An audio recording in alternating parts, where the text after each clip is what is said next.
ਕੋਟੀ ਅਸੀਂ ਆਪਣੀ ਕਰਦੇ ਹਾਂ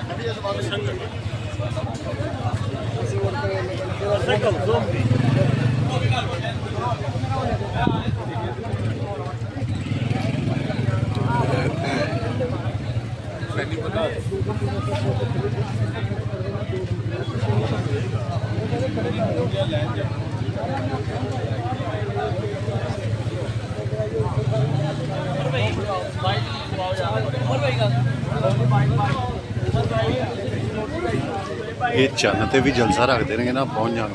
हाँ टेंशन नहीं।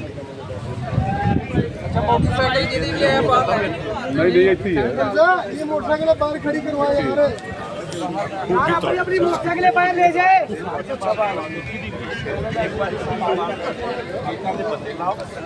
चेकिंग कार के अंदर भिजवाई जाती कोई बंदे जिम्मेदार सारे